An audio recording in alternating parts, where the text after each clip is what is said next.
Hi, Queen. You have just entered a portal of pleasure, power, and deep, unapologetic sensuality. This is the Pleasure Rich podcast where we liberate your authentic self, reclaim the wisdom of your body, and let pleasure lead the way. I'm your host, Katie Rogers, Pleasure Rich Queen and devoted student of Tantra and all things self mastery. I mentor high powered women to embody pleasure, polarity, and feminine energetics so that they magnetize next level love, legacy success, and radiant self leadership without shrinking their power or sacrificing their softness. We're here to strip away shame and awaken your most radiant, sacred, and sensual self. So, get in, Queen. We're conspiring for your most pleasurable life and seducing the world into a greater good. So, do I have a guest for you today? Today, we welcome to the podcast Lona Garner, a neo-tantra teacher and sexual liberation coach. She's the leader of the Bliss Revolution that gives people's love that liberates, pleasure that awakens, and freedom to be fully you. And today, we are diving into all things men's pleasure and sexuality. Lona, I'm so happy to have you here sharing your magic. And, I share a lot around women's sexuality, pleasure, shame. And I always say, it's never about women versus men. Men have their own version of this stuff that comes up for them as well. And I think it's really important to honor the balance of both sides of this. And that's why I'm so happy to have you here with us today. I would love to start off with can you tell us a bit more about you, where you started and how you found your way to this work? Yes, of course. Everyone loves this story. I've been doing this work for several years, and a little while ago, I was studying to become a witch. And so it was like a year-long process to become a witch. And I got to the sex magic portion of witchcraft, and I was like, this is amazing. How can I know everything about this? And so every time you Google sex magic, Tantra keeps coming up. And so Tantra just kept coming up in my life, and I had never really known about it before then. And so I bought a book, and then I bought another book, and then I bought another book, and then I was just like practicing all the time, doing like these crazy things, expanding my energy, discovering like what orgasm does in the body. And I became obsessed. So I decided to become a Tantra teacher. And so I did this Tantra teacher training in Greece. I studied for 30 days in Greece. It was like 10 hours of Tantra workshops a day. It was Wow. incredible. And now I combine several aspects of that together in my workshops. So that's why I call myself a neo-tantra teacher, Mm. where we're really touching more on the sexuality aspect of Tantra instead of like the enlightenment aspect of Tantra. Yeah. So it's really accessible in the way that like I can teach to anyone exactly where they are, and that's kind of the essence of Neo-Tantra as well. Whereas in classical Tantra, you kind of have to like study with a guru to get the knowledge. So yeah, it's just super accessible. It's easy for people to show up. They don't have to know anything about Tantra. And then from there, I was like, I want to coach people. I want like a deeper way to like really create like profound transformation in people's lives, like I've had. And so I did Layla Martin's Vita coaching. Some Yeah. of your audience might know her. And that was a life-changing experience to do that coaching program. It was one of the most intense programs that I found, really 600 plus hours of training just to get that certification. And it's amazing, like the kind of changes that I'm creating in people's lives, just like it blows me away just to like watch it all happen in front of me. So that's how I got here. Beautiful. Yeah, I'm a big Layla Martin fan. I studied with her previously and I've come into the Vita certification now. So I'm so excited for the biggest year of my life, I can imagine, to really deepen into this work even more. So yeah, thank you for speaking that. Shout out to Layla. And thank you for being here and sharing this really powerful perspective on pleasure and on orgasm and how this really creates fundamental change. Can you talk to us about really how you experienced that as you first started deepening into this work too? Yeah, I used to be really hypersexual. Yeah. So I used to go to pleasure with like the goal of orgasm. And I would have like 10 orgasms per session, but at the end of it, I would feel like emptiness. I Yeah. would feel like lacking at the end of it. I would feel drained. And so, although I was having a lot of pleasure in my life, it wasn't sticking with me.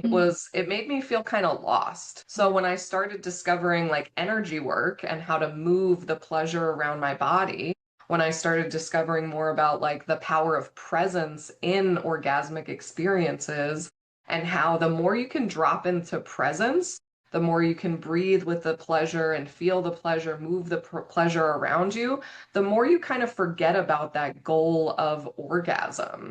And so it just kind of creates these expansive experiences. And then at the point of orgasm, especially being able to move the energy around your body and kind of like send it to different places and nourish your body with orgasm made it feel not so empty.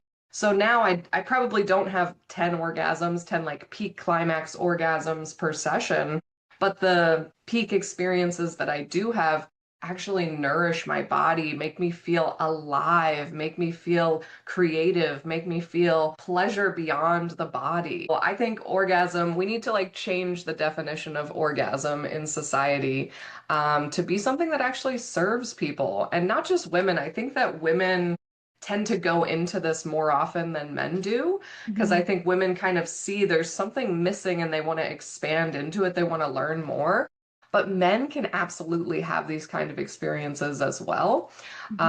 They have even more of a directed pleasure experience. If you think of the pussy is this like expansive void, but the penis is more of like this like arrow. So they can like direct their pleasure very specifically, or they can direct it back into their own bodies and feel into the amazing expanded experience of orgasm as well. I love this so much. I can really resonate with this story as well of this like hypersexual nature and this like I'm having all of these out orgasms, but it's almost like this outward push of energy. So you say you feel depleted afterwards and learning that shift into having an orgasm that doesn't feel like it's leaving energy, expelling energy, but actually expanding it, moving it in, up, through all the all of the great things where you can actually use that as a place to nourish yourself, to energize yourself. And we think about the male orgasm and we think, ejaculation, expulsion, but you can also, draw that energy in, up, and through as well, which I think is really interesting and I wanted to speak more to as well. So, yeah, this idea of like this hypersexuality and connecting my worth as well around my orgasm, around that objective, that outcome, and also connecting my worth around how desired am I by this other person? How skilled am I as a lover? How can I really perform to create this experience for him where he's going to think I'm a fucking goddess because of what I did for him versus how can I receive my own sense of pleasure? How can I connect to my own sense of worthiness? So can we speak more to that too? Yeah, absolutely. I definitely had this as well. Like I would go into sexual experiences with men especially and be like, I want to like be something that they can be like excited about. And I really used, because of the trauma that I went through as a child, I really used sexuality as like the way to be worthy of them so that they didn't leave. Yeah. It really, on like a deeper level in my psyche, was like, if the sex is amazing, how could they leave? They would never abandon me. And so there was really this like act of like trying not to be abandoned through sexuality. And Mhm. again, we would have hours long of sex. We would have sex all the time. We would do all sorts of stuff. But again, there was that empty connection at the end of it. That was like, now it felt like my energy went to him. But the beauty of especially partnered experiences between men and women, especially, is that we can create something wild. We can create something that goes beyond just my body and beyond just your body, but we can like share this energy and this like cyclical, delicious back and forth of energetic pleasure so that we both get taken to these higher states of pleasure. And when he's in his masculine energy, and when I'm in my feminine energy, for beings who are masculine or feminine, because there actually are about 10% of people who are neutral. And so some people are going to hear this and be like, masculine and feminine, and they won't understand. But it's very valid to be neutral in your sexuality. Just understand that about yourself. So for those of us who do have this masculine and feminine pole, when we use those poles together to create magnetism between the poles, like think about magnetic poles, when you like push them together, they like push and pull each other. We create an access point to go beyond the physical.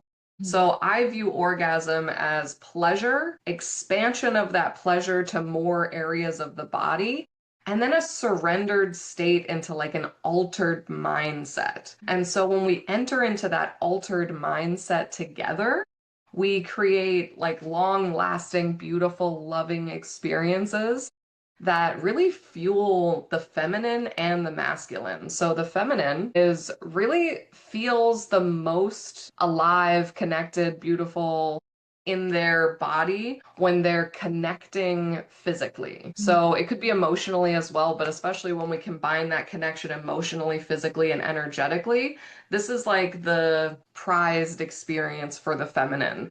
Like, and if you think about it, when you really do drop into your feminine, it's like, I just want to be like with my partners. I just want to like be in their presence. I just want to like share love. But the masculine, and this is something important for us to understand as women, especially, the masculine feels the most in their power when they're taking aligned action towards their purpose. So sometimes their purpose could be that connection that we experience. And they, of course, want to serve us and give us what we want in that experience. But they're truly in their most prized, amazing essence when they're taking that aligned action. So, you know, like when he's out in the garage and he's like fucking around with his stuff and making things like that, we have to give him that space to take that action that he wants to take. And when he feels fulfilled in this purpose, in this way of moving through his life, then he can give to us much more amazingly because of he's filled in his purpose. And so he comes to us and creates that connection with us from a place of power. So when we understand the difference between where we derive our powers from, we can actually create more amazing experiences. And for him to understand that for us, the top level is that connection. It's that being in each other's presence, like fully, like deeply in each other's presence, sharing that sexual energy, that love, that care. And we can serve each other in these ways. And of course, it's going to be a little bit different for everyone. I'm speaking broadly about the feminine and the masculine, but you'll find these patterns kind of repeat within them. So maybe he's unsure of where his purpose is, and that's why he doesn't really feel connected to, you know, me saying that. But when he finds his purpose, he'll understand like, okay, this when I like take action to achieve this, when I like create this in my life that I can actually show up better for her, I can show up and it doesn't feel draining for him to show up in that connection to us when he actually finds that purpose. So I'm not sure if I answered the question, but that's where we are. Sparking so much kind of thoughts and ideas for me. But what I took from that is this space of the masculine. It really does want to provide. It really does want to show up and be in devotion to the feminine. But it's got to come from a space where like I'm already full. I already am ready and I have something to give. And so if there's that misdirection or misalignment, then it's almost like I'm missing this piece that's allowing me to be fulfilled and show up. And so I'm thinking about this polarity space where sometimes, you know, the many of the women that I work with, they are really strong. They are great leaders. They are very powerful. And they are quite a lot of time in their masculine, and it sort of can sometimes push the partner into more of the feminine because of course we have both, and then I can see that taking them out of that alignment a little bit, and then maybe not feeling as empowered to show up and to provide. And also it's kind of like it could be that way, or it could be two people kind of fighting for power in the masculine of like there's a car but we both want to be in the driver's seat, so then it's like, well, two people can't drive, so how do you want to play this? So I'm sort of hearing that, and that's how it's landing with me, is this space of like creating the space for that leadership and that masculine to come in. Absolutely. I love that you said this about when he's out of that. So I think this happens in a lot of modern marriages, is that to get into the relationship, the woman will most often be in their masculine and not understand that they have to drop out of that to drop into the relationship. And the men also, they come into it and they see, oh, I'm with this powerful woman, I'll kind of let her lead. And they love letting us lead in different ways. And that's amazing. But when you get into the deep intimacy of the relationship, this should be a space where we give each other the opportunities to drop into our core expression. And so, really getting to know, okay, am I a woman with a feminine expression? And I was difficult to figure this out. I had trouble figuring this out because to grow up, because of the trauma that I dealt with as a child, I was extremely masculine. So Yeah, I was same. extremely competitive. I Mm. was hyper independent because to feel safe in my nervous system, I had to be the one who was in control because I didn't trust anyone ever. So my first couple relationships, like I really saw this pattern, and in a way I wanted it that way. I wanted to have the power. I wanted to be the one to make the decision.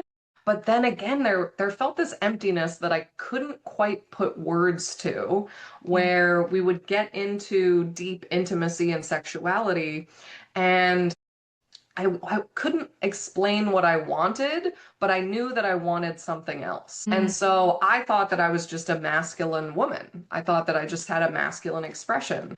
But I think one of the easiest ways to detect what kind of expression you have is to ask yourself, what are you attracted to? So Mm. the feminine, if you have a feminine core, you'll most likely be attracted to powerful men. You'll most likely be attracted to like the sweat that men have.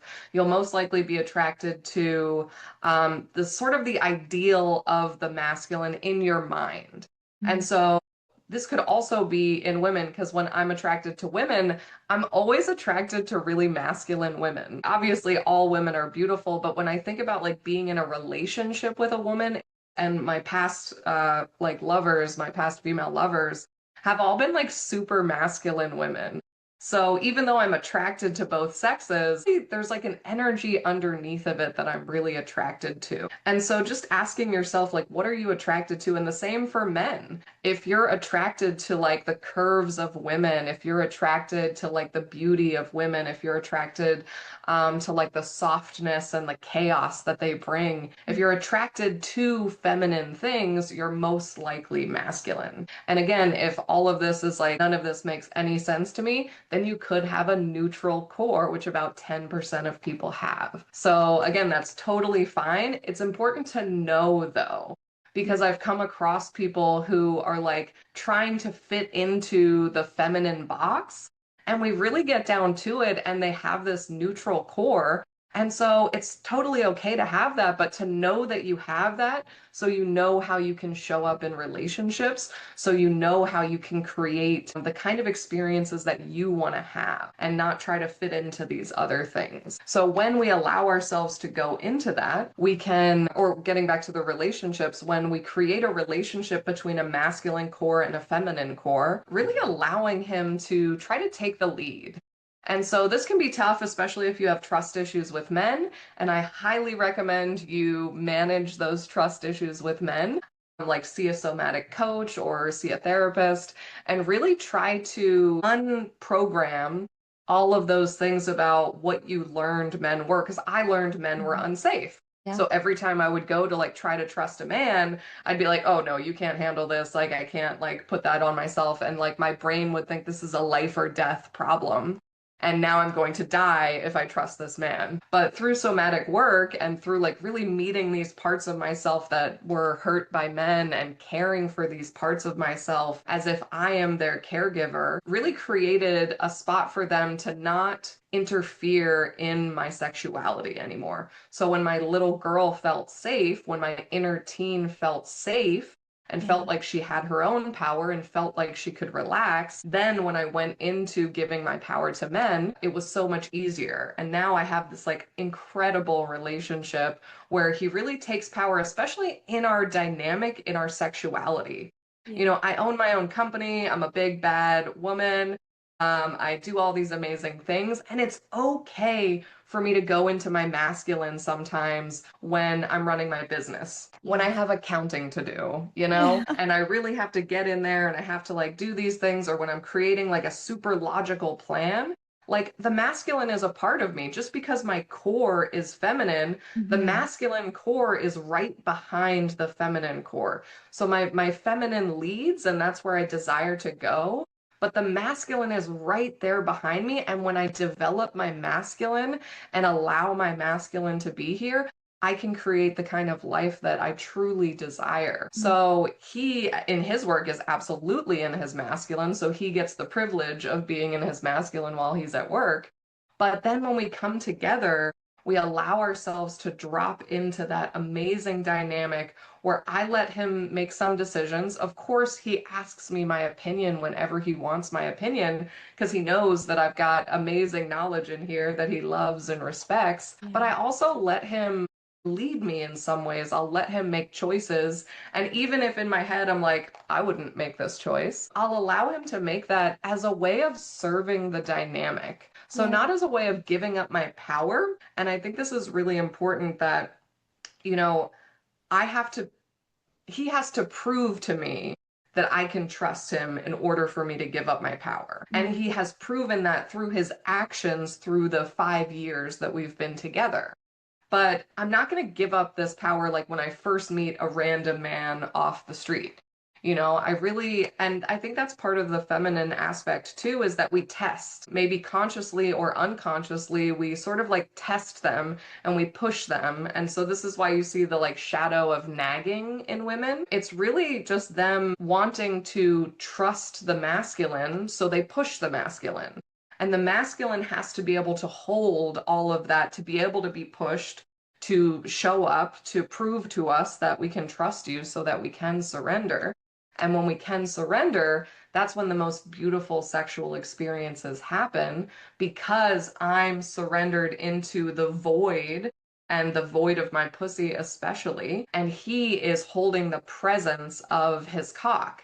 And so if he can be present in his cock, be right there with me, not be distracted by the goals of life and orgasm and who he needs to be, but be very present with that void, then the void opens up and swallows both of us whole, which I think is one of the most amazing sexual experiences that you can have. Oh my God, thank you for sharing all of that. I feel like my mind is going in so many directions of the things that are showing up for me in this. And when you were sharing about this space, which I think many women come to this conclusion of like, I need to have like, maybe I want to soften, maybe I want a man who can provide and do these things for me, but I need a man to out alpha me before I can do this. I need him to prove to me before I can soften. And then when you do say like, all right, walls are up, here's load of hoops, jump through those, and then I can trust you. Then I can also, as you mentioned, we have discernment. You're not going to trust everyone.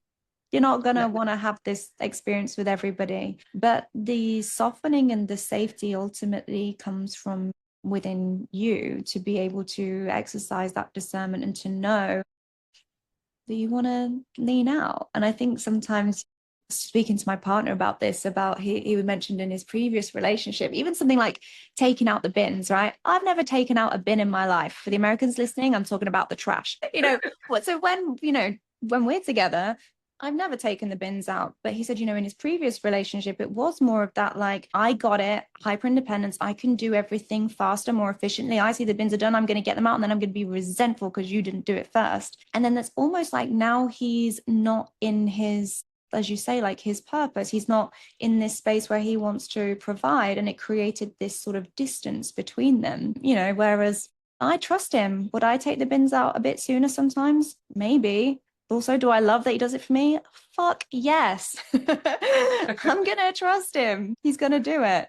And when I can create that space, then it's like, as you say, he gets to provide and I get to receive, which is wonderful. Yeah, I love this. I think that this is what we crave as modern women. And I think that the modernness of society has been incredible for women. I am so grateful for the life that I get to fucking live in this world. And it creates a lot of confusion of where is my role and how do I play it? And I think that we don't talk about that in society very much. And I think that there's a resistance to even talk about the feminine and the masculine. I think it's very misunderstood and people relate it too much with gender.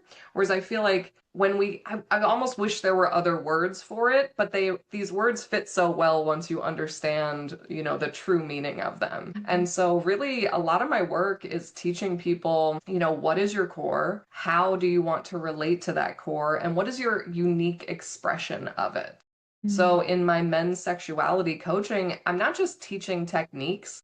I'm trying to get them to understand what does it mean to be a man to them and how do they want to show up for that. And I'll kind of keep an eye out for where they might be, off course and kind of draw them back a little bit, but essentially their truth is true. And so what they think a man is, if they want to be the provider, if they want to show up and, be strong and do the work, I think our society is lacking men a bit who really want to show up and do the work and be present and don't just want to take from women. I think that a lot of the modern, or think of it as like the 1960s relationships, where the woman kind of stays at home and does the housework and the man goes out and works. Yeah. I think that can work in many ways if you're both consenting to exactly what's happening. So we often joke we have these like kink dynamics, and one of the kink dynamics often feels like that like 1960s like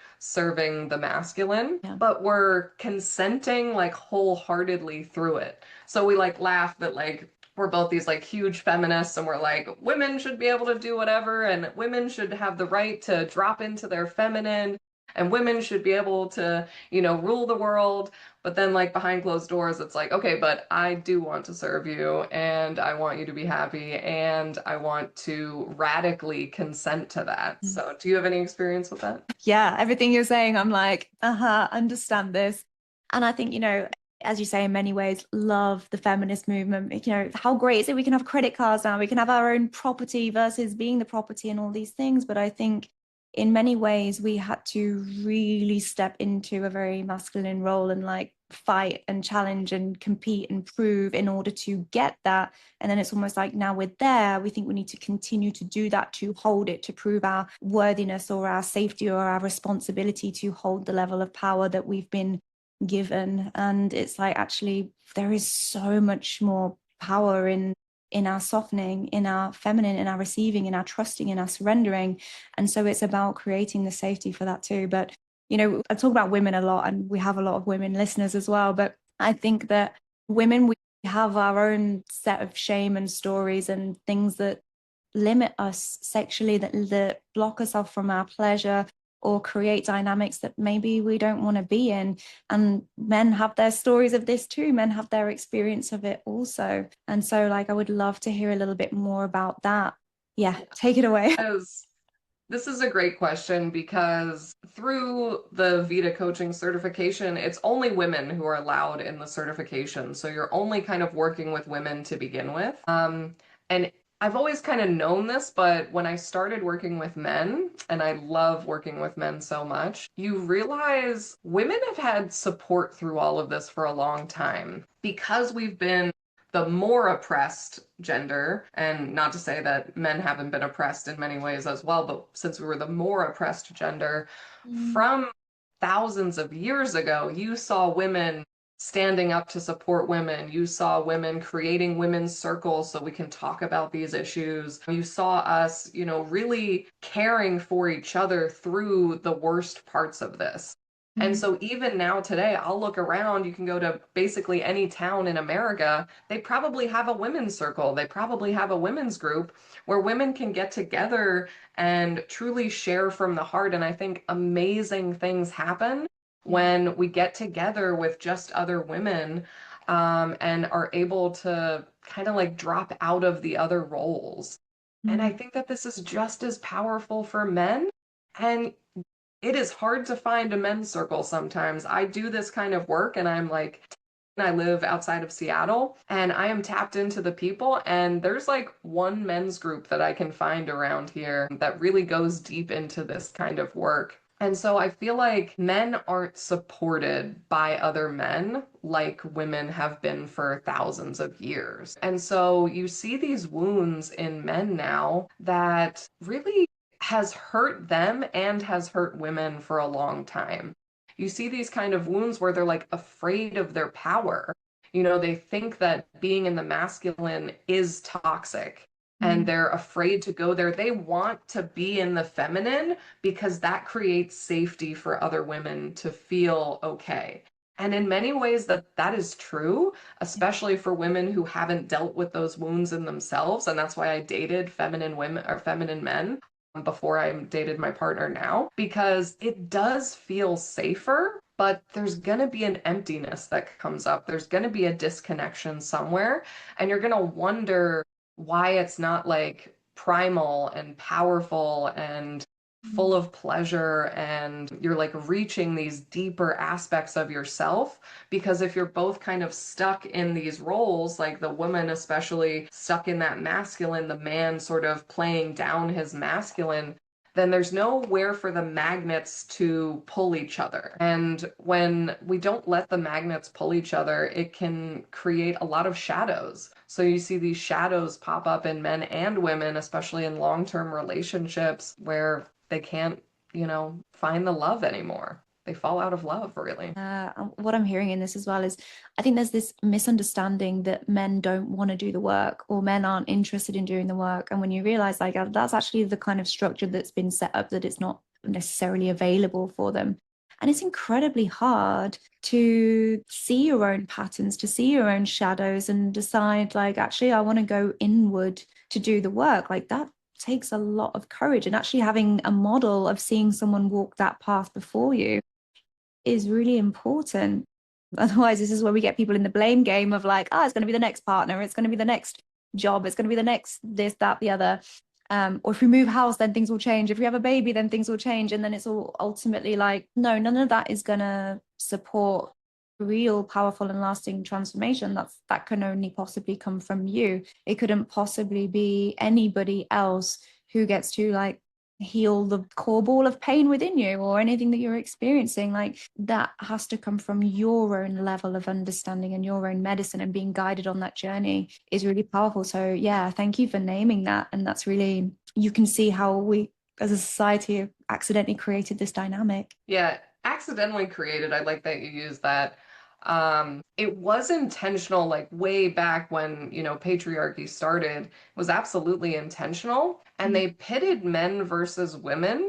But the truth was, it was rich versus poor. So you see this repeated over and over where we think that patriarchy holds men up, and it does hold them above women. But rich men are held above poor men, and rich people are held above poor people. And not to say that money is necessarily a bad thing, but I think greed is really what drives that, and this desire to hold power. And of course, money is always going to have power. So yes, it was created in a way that was very intentional, but as we got thousands of years away from that original intention, now it's being held up just by the structures of society. But we can actually choose to do something different. Like I can choose to do whatever I want now and hold whatever power that I desire, and he can choose that too. So I think it's important to see how patriarchy has affected you,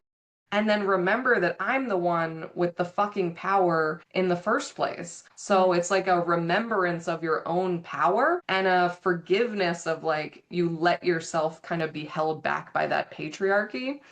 And in some ways, like you can't, there are structures that are actually physically holding you back, but how can I free my own energy? And it really comes down to this solo work. Of course, we can do it with like a coach or a therapist, but it really comes down to how can I reparent myself? So men, the biggest indicator of men going to prison, of men committing suicide, of men being lonely and sort of falling into this loneliness epidemic is that they never had a father figure growing up. So when women, and I didn't have a father growing up, when women don't have, or when girls don't have a father figure growing up, you'll still see the same amount of college education compared to girls who did have a father. You'll still see this like success. They don't have a higher risk of suicide. They don't have a higher risk of going to prison. But men really thrive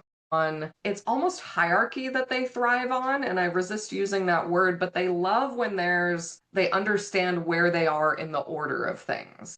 And so when that is from childhood kind of removed and they don't get this like some man to look up to in childhood, for the rest of their lives, it can affect them until they choose to become that mentor for themselves. So this like inner child piece that they have is often craving to be taken care of by a man. And unfortunately in society, because molestation and pedophilia are so prevalent, men are often afraid to support other young boys in their life. And I think this is such a sad state of things because they're afraid of the perception of looking like they care about little boys. And so it really prevents like uncles from stepping in and helping out, or like older friends that are men of like stepping into boys' lives and like being that mentor. They found that obviously a father, the real actual father being in their lives is extremely helpful. But right behind that was having a strong male presence in their lives that really helped direct them. It was like someone they could go to and confide in and trust and like take their direction in life. So if you didn't have that as a young boy, or if like your partner didn't have that as a young boy, I highly recommend that they do somatic work, they do therapy work where they can truly become the father figure to themselves.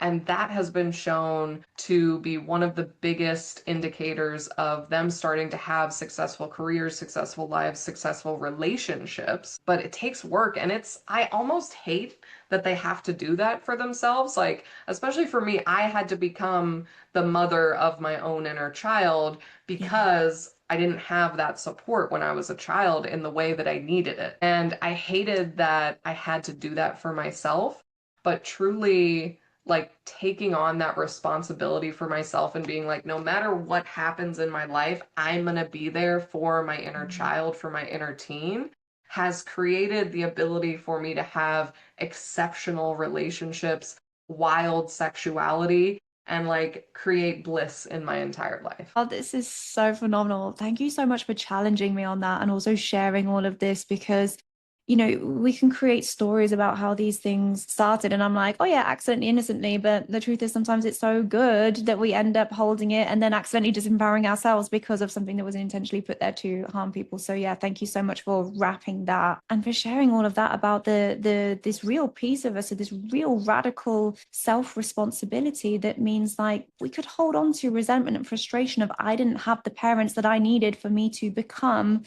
this potential version of me that I imagine I would have been had I had that. And it's like getting to see, wait, you actually don't need anyone else to show up any differently. You don't need that apology from that other person or that person to show up in the way that you thought they could, because guess what? You get to be the solution now. And that is so much more powerful. And so your work is so needed and so healing. And I feel so grateful to be having this conversation with you. Thank you.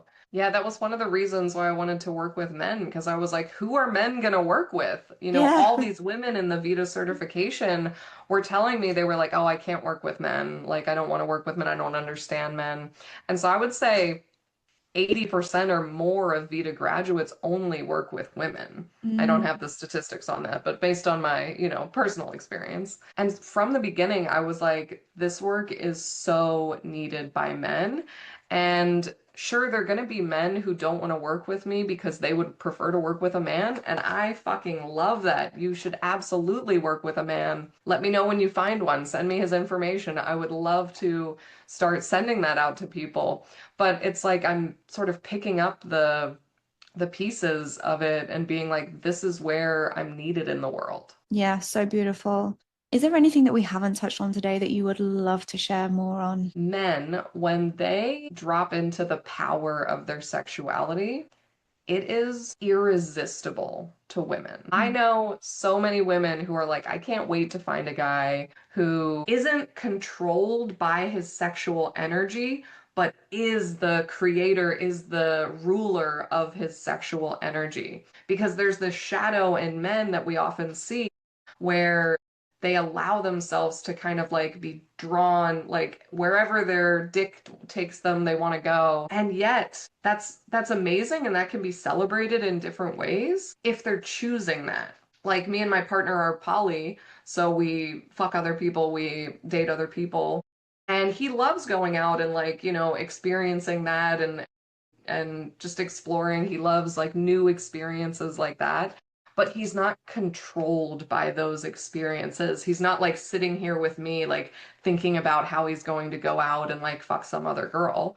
He's fully present with me. He's here with me in the most amazing ways. And he can follow that in a way that is intentional, that is a way that is expansive. So any man who's listening, I know there might not be that many, but Well, you there might will be a lot of women become in listening who share this with their man. you will become irresistible Yeah. to women when you are the power, when you are the creator, when you are the ruler of your pleasure. Beautifully said. And I know that there are going to be many women who do share this with their partners. And so if people felt called, they want to lean into this work more, what have you got on? Where can people find you? What is proximity like in your world? Yeah, I do amazing one-on-one coaching. This is like my, you know, this is where the level 10 transformation happens in the one-on-one coaching. I actually work with women, men, and non-binary people in that coaching, but love working with men especially. And I also have an online membership. So if you just want to kind of get into like neo-tantra work, if you want to learn how to create aliveness in your body through presence and trust and surrender, then I have an online membership that you could get involved in. It's called the Temple of Bliss. All of this is on my website, lonateachesbliss.com. And I also do private workshops. I know your listeners are probably all over the world. So I do private workshops online or in person in Seattle as well. Beautiful. Thank you so much. And if you're listening to this and this podcast really inspired something, ignited something within you, don't keep it to yourself. Share it on your Instagram, tag us both, Katie Rogers Coaching, Lona Teachers Bliss. And we want to hear like, what are your biggest takeaways? What really landed for you? How has this episode expanded you in some ways? Lona, thank you so much for being here. I love this conversation. I can't wait to re-listen to it. Thank you for everyone listening. We will see you on the next episode.